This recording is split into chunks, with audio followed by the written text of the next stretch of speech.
আসসালামু আলাইকুম। স্বপ্নের বারান্দায় সবাইকে স্বাগতম। যারা আমার ভিডিওটি দেখছেন দেশে কিংবা দেশের বাইরে থেকে, তাদেরকে অনেক অনেক অভিনন্দন। আজকে সকালে বৃষ্টি ছিল। বৃষ্টির পর যখন রোদ উঠেছে তখন আকাশটা এত সুন্দর দেখাচ্ছে, দেখে মনে হচ্ছে যেন শরতের আকাশ। তুলোর মতো স্বচ্ছ সাদা মেঘগুলো ভেসে বেড়াচ্ছে। এ যেন এক প্রকৃতির অপরূপ লীলাভূমি।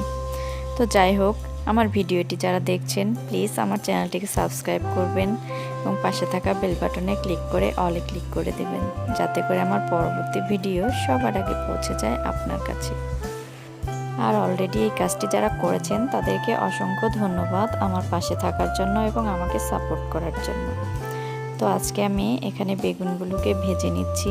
এগুলোকে আমি মাছ দিয়ে রান্না করব। আমার ভিডিওটি দেখতে থাকুন, তাহলেই দেখতে পাবেন আমি কি মাছ দিয়ে রান্না করছি। এভাবে মশলা মেখে বেগুনগুলো ভেজে আপনি যে কোনো মাছ দিয়ে রান্না করুন না কেন, রান্না কিন্তু অনেক মজার হবে। তো যাই হোক, আমি বলেই দিচ্ছি আমি বেগুন ভেজে এগুলো ইলিশ মাছ দিয়ে রান্না করব। আমি এখানে ইলিশ মাছগুলোকে কষিয়ে নিচ্ছি, আর বেগুন তো আগেই ভেজে রেখেছিলাম, এগুলো দিয়ে আমি একটু ঝোল দেব। আমার মতো করে আপনারাও ট্রাই করে দেখতে পারেন। এভাবে ইলিশ বেগুন কিন্তু খেতে অনেক মজার হয়। আর আজকে একটু যেহেতু বৃষ্টি বৃষ্টি ছিল, আজকে কিন্তু ইলিশ মাছ খেতে ভালোই লাগবে। আর বৃষ্টি যদিও বা সকালে ছিল, এরপরে রোদ উঠে গেছে, কিন্তু খুব বেশি আজকে রোদ উঠেনি।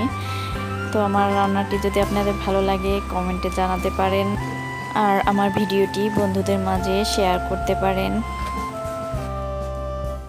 আর এই তো আজকে কলমি শাক ভাজি করেছি আর মলা মাছ ভুনা করেছি।